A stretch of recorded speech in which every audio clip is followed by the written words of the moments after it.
हर हर महादेव दोस्तों, आप सभी को स्वागत है फिर से हमारे चैनल में।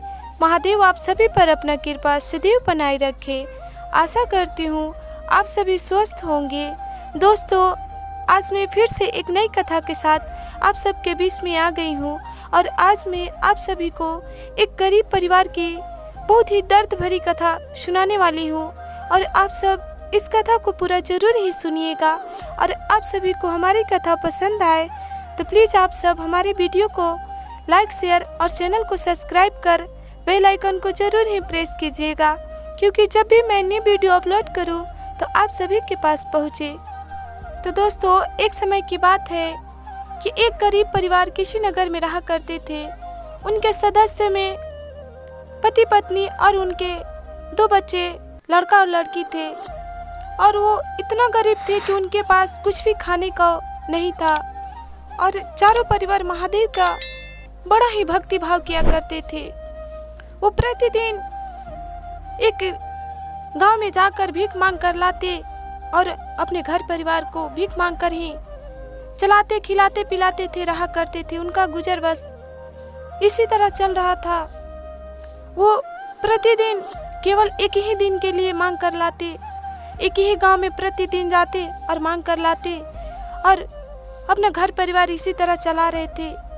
एक रहता है कि हम आज जा रहे हैं कुछ मांगने गांव में, तो 2-4 दिन के लिए ही मांग कर लाएंगे और 2-4 दिन अच्छे से खाएंगे और रहेंगे। परंतु ये भक्त जो थे ऐसा बिल्कुल नहीं करते थे और वो प्रतिदिन जाते और केवल एक ही दिन के लिए भोजन मांगकर गांव से ले आते थे और अपने पत्नी और अपने बच्चे के साथ बड़ा ही घुल मिल के अच्छे से रहते और खाते पीते।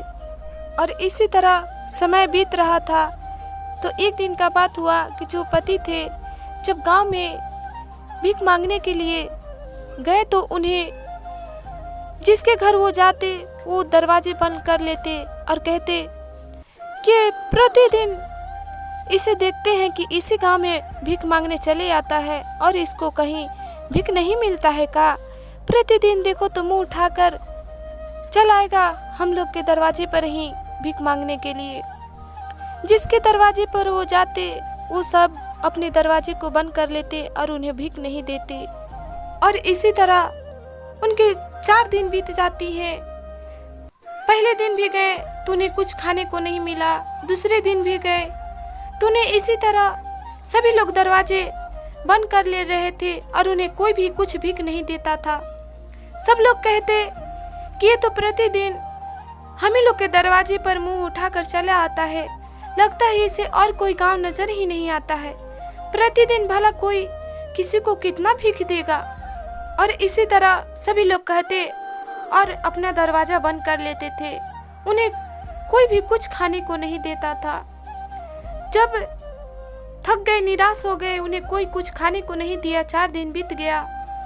बड़ा ही उदास के साथ घर आए, अपने पत्नी से कहने लगे कि प्रिय, अब तो हमें इस गांव में कोई भी भीख नहीं देता है कि अब हम क्या करें और हम कितने दिनों तक यूं ही भूखे रहेंगे।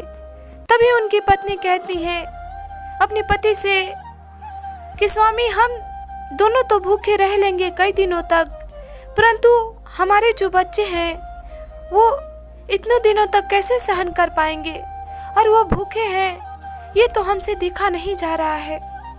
तभी पति कहते हैं अपने पत्नी से कि प्रिय, अब हम अपने पूरे परिवार के साथ इस गांव को छोड़ के दूसरे गांव में जाना चाहिए।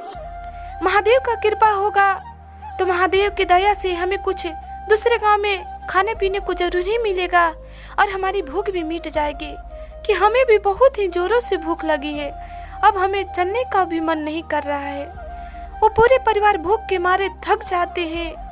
उन्हें चलने में भी बहुत परेशानी होती है, क्योंकि 4 दिनों से पूरे परिवार पानी पी पी के रह रहे थे। भूख के मारे उन्हें चल भी नहीं हो पा रही थी। तभी उनकी पत्नी कहती है कि ठीक है स्वामी, चलिए अब हम पूरे परिवार अपने दूसरे नगर में चलते हैं, इस जगह को छोड़ देते हैं। तो अपने परिवार सहित पति पत्नी अपने बच्चे को लेकर दूसरे नगर में जाने लगते हैं। जाते जाते उनके बच्चे इतने थक जाते हैं कि भूख के मारे वो दोनों आधे ही रास्ते में गिर पड़ते हैं, बेहोश हो जाते हैं और दोनों पति पत्नी बड़े ही चिंतित हो जाते हैं अपने बच्चे को उस हालात में देखकर।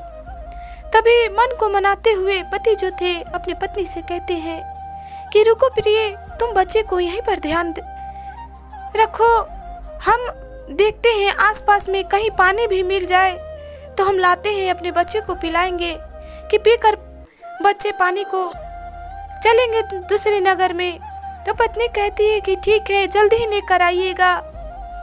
तो देखते हैं आसपास में कुछ दूर आगे जाकर तो देखते हैं इधर उधर तो उन्हें बहुत सारे खेत नजर आती है और खेत में धान बहुत ही लहलहा रहे थे और उसी खेत के बीच एक उन्हें झोपड़ी नजर आती है। तो बहुत ही खुश हो जाते हैं, महादेव की गुहार लगाते हैं, कहते हैं कि जब इस खेत में इतनी लहलहाती हुई धान है और कुटिया भी है यानी झोपड़ी जो थी, तो जरूर ही उसमें कोई व्यक्ति भी रहता होगा। तो दौड़े दौड़े अपनी पत्नी के पास आते हैं और एक बच्चे को गोद में स्वयं लेते हैं और अपनी पत्नी को कहते हैं कि तुम भी ले लो अपनी बेटी को और चलो, उस खेत में एक मड़ई नजर आ रही है, उस मड़ई में जरूर ही कोई होगा, हमें जरूर ही कुछ वहां पर खाने को मिल जाएगा। दोनों पति पत्नी अपने बच्चे को गोद में उठाकर और खेत से उस मड़ई तक पहुंच जाते हैं और जाते हैं, मड़ई के बाहर अपने बच्चे को रखते हैं और पति जो थे मड़ई के अंदर देखते हैं तो देखते हैं कि उसमें एक बूढ़ा जो है बैठा हुआ है।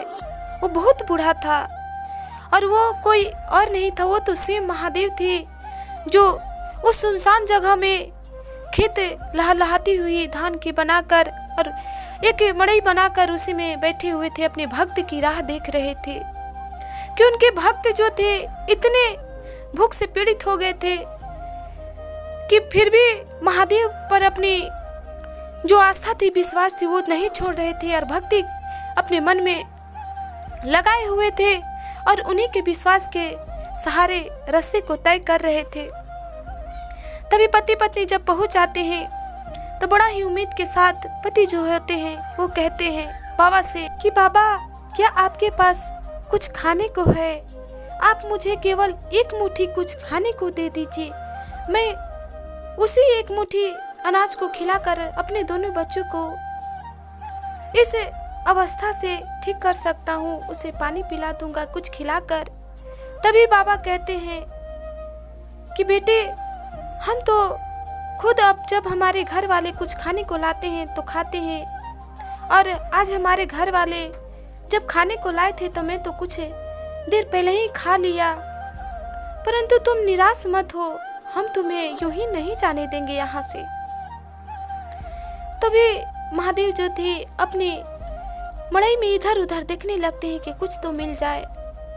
तो कई दिनों से सत्तू जो थी प्लास्टिक में बांध कर मड़ई में रखा हुआ था, तो सत्तू को बाहर निकालते हैं और कहते हैं, मन में अपने सोचते हैं, महादेव कि हमारा भक्त तो केवल एक ही मुट्ठी मांग रहा है खाने को, परंतु हमारा ये चारों भक्त जो हैं चारों तो एक समान है, तो हम क्यों ना इसी थोड़ी सी सत्तू में से चारों को एक एक मुट्ठी दे देते हैं। तो भगवान जो थे बूढ़े के रूप में, वो बूढ़े बाबा चारों को उसी सत्तू में से थोड़े थोड़े करके दे देते हैं और चारों जो परिवार थे अपना थोड़ा थोड़ा सत्तू को ले लेते हैं। और तभी पति अपने पत्नी से कहते हैं कि चलो प्रिय, हम इस स्थान से अपने घर चलते हैं वापस। भगवान ना करे अगर हम दोनों और हमारे बच्चे इस जगह पर खाएंगे तो हमारी भी दशा जैसा है वैसा इस बाबा का भी हो जाएगा, तो चलो हम लोग अपने घर पे ही खाएंगे। तो वहां से सत्तू लेकर अपने परिवार सहित वापस घर आ जाते हैं और उनका घर जो था झाड़ के आसपास जंगल की टाइप जैसा था, उसी बीच में ही था। तो अपने घर जाकर केले के पत्ते लेते हैं और सत्तू को घोर के नमक डालकर घोर के जैसे ही पीने के चारों परिवार करते हैं, तैसे ही एक बूढ़ा बाबा उनके दरवाजे पर आ जाते हैं, दरवाजा खटखटाने लगते हैं कि कोई है घर में, मैं 8 दिनों से भूखा हूँ, मुझे कोई खाने को दे दो। और वो बाबा इतने बूढ़े थे कि मानो अगर उन्हें कोई धक्का भी दे दे तो उन्हें प्राण निकल जाए। एकदम जुलू जुलू बाबा थे, जो बूढ़े थे, बुजुर्ग थे।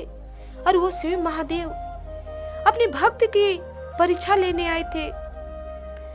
जब महादेव दरवाजे को खटखटाते हैं तो उनके भक्त जो थे उनके कानों में आवाज आती है। तभी पति जो थे दौड़े दौड़े बाहर जाते हैं और देखते हैं कि एक बूढ़ा बाबा है जो बहुत ही बुजुर्ग है।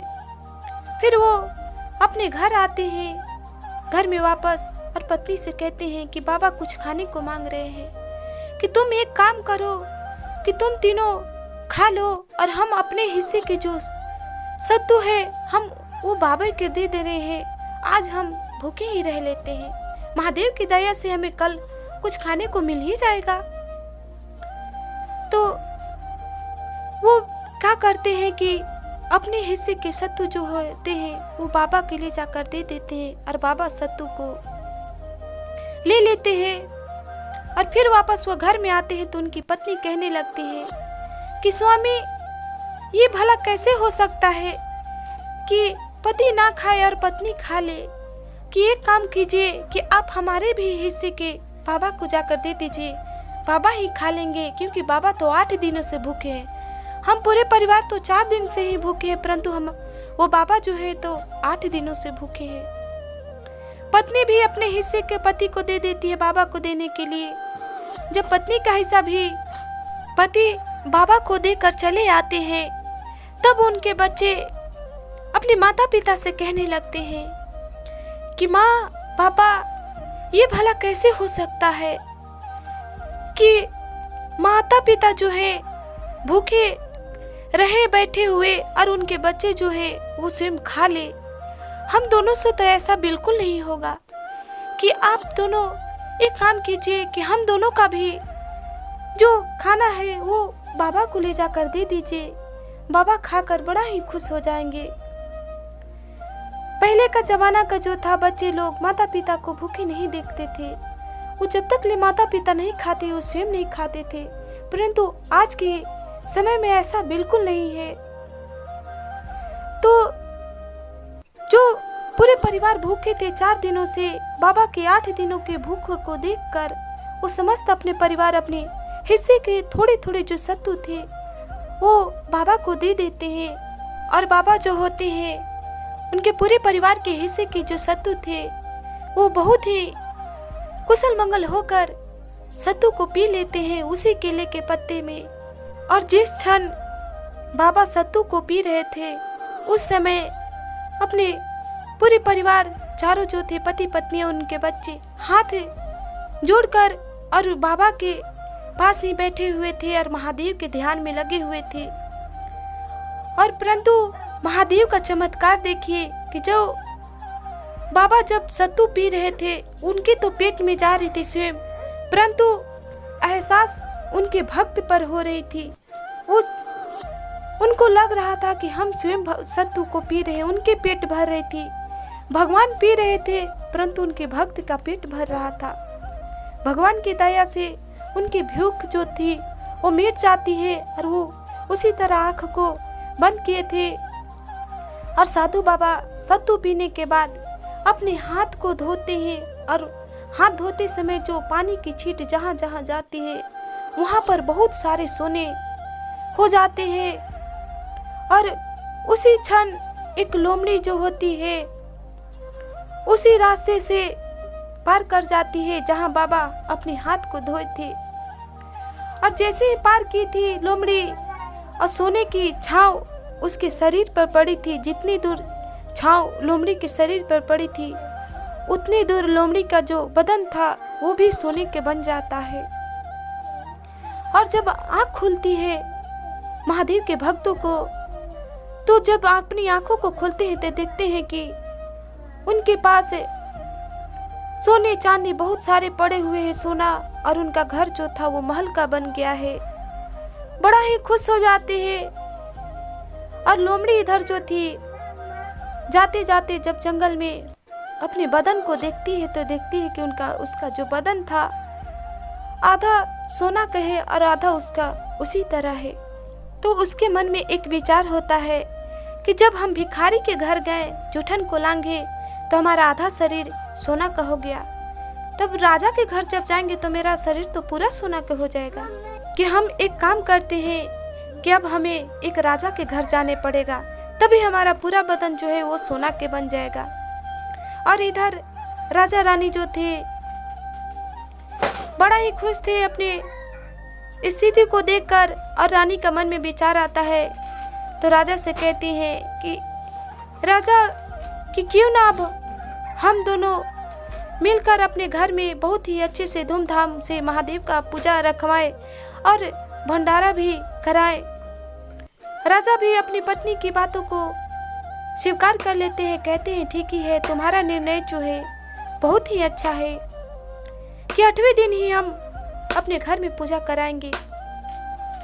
तो 8 दिन जैसे बीतती है तो अपने घर में पूजा अर्चना पूरे गांव में ढिंढोरा पिटवा दिए थे, और पिटाने के बाद घर में पूजा अर्चना रखवा लेते हैं, कराते हैं। और जब ढिंढोरा पिटा रही थी तो लोमड़ी भी सुन लेती है, कहती है कि चलो हम तो सोच ही रहे थे और हमें शुभ अवसर मिल ही गया है, एक राजा के घर भंडारा है, हमें तो जूठन वहाँ पर लांघने को बहुत ही मिल जाएंगे। और जिस दिन राजा के घर भंडारा हो रहा था उस दिन लोमड़ी जाती है, और जब राजा खाने खाकर हाथ को धो रहे थे तो जूठन को लोमड़ी लांघ कर भाग जाती है, और जंगल में जाने के बाद अपने शरीर को देखने लगती है तो देखती है कि उसका शरीर जैसे था पहले उसी तरह है, उसमें कोई बदलाव नहीं आया है। और बदलाव ना आने के कारण वो बड़ा ही गुस्सा हो जाती है और राजा को बहुत ही अनाप शनाप बकने लगती है, कहने लगती है कि कैसा राजा था घटिया, कि उससे तो भला वो भिखारी ही था जिसके घर हम जूठन लांघने गए थे। हमारा उस भिखारी के घर ही जूठन लांघने से तो हमारा आधा शरीर सोना का बन गया, परंतु ये तो राजा बिल्कुल ही कोई काम का नहीं है। भले ही हम भिखारी के ही घर चले जाते तो उससे बढ़िया होता, हमारा पूरा शरीर सोना का हो जाता। और अपने मन में ये बक रहा था और चल रहा था जंगल में जाते जाते। तभी वही बूढ़े बाबा जो महादेव थे फिर उस लोमड़ी को मिलते हैं, और लोमड़ी को बड़बड़ाते हुए देख उससे पूछने लगते हैं कि क्या हुआ, तुम क्यों मन ही मन इतना गुस्सा हो और इतना गुस्से में कहाँ जा रही हो। तभी लोमड़ी कहती है बूढ़े बाबा से कि बाबा मैं आपको क्या बताऊं, आज मैं एक राजा के घर गई थी जूठन लांघने के लिए कि मेरा शरीर पूरा सोना के हो जाएगा, परंतु ऐसा तो बिल्कुल नहीं हुआ। उससे बढ़िया तो वो गरीब ही था जिसके घर हम जूठन लांघे, उसके जूठन लांघने से हमारा आधा शरीर सोना के हो गया। पता नहीं भगवान इसे कैसे राजा बना दिए और क्यों राजा बन गया है, ये तो किसी भी लायक का नहीं है। तभी बूढ़े बाबा कहते हैं लोमड़ी से कि तुम्हें क्या चाहिए, तुम्हें जीवन चाहिए या सोने का शरीर चाहिए। तो लोमड़ी कहती है कि हमें तो पूरा सोने का शरीर ही चाहिए, कि जो भी कोई देखे तो हमें देखकर चकित हो जाए, कहे कि ये तो लोमड़ी का शरीर जो है पूरा सोने का है। तभी कहते हैं बूढ़े बाबा कि ठीक है, तुम शरीर तो सोने के पा लोगी, परंतु वो शरीर कहीं क्या करोगी, जबकि तुम्हारे सोने के शरीर को देखकर कोई भी तुम पर हमला कर सकता है और तुम्हारा जीवन ले सकता है। वो सोने का शरीर भी क्या जिसका जीवन कुछ ही क्षण का हो, तो तुम ऐसे जीवन पाकर क्या करोगे। और तुम उस राजा के बारे में जानते ही क्या हो जो तुम इतने अनाप शनाप बक रहे हो, और वो राजा जो है वही भिखारी है जिसके घर तुम जूठन लांघने गया था, और उसी के प्रताप से तुम्हारे आधा शरीर सोने के बन गए हैं, और तुम बिना जाने हुए उसे बहुत कुछ खड़ी खोटी बोल रहे हो। तभी सियार जो थी उसकी आंखें खुल जाती है और प्रभु से क्षमा मांगने लगती है, कहती है कि प्रभु आप तो स्वयं भगवान हैं, एक जो वृद्ध अवस्था में है, आपने हमारी आंखों को खोल दी कि आप मुझे बहुत ही सीधे पुरुष लगते हैं कि बाबा आप मुझे बस इतना कृपा कर दीजिए।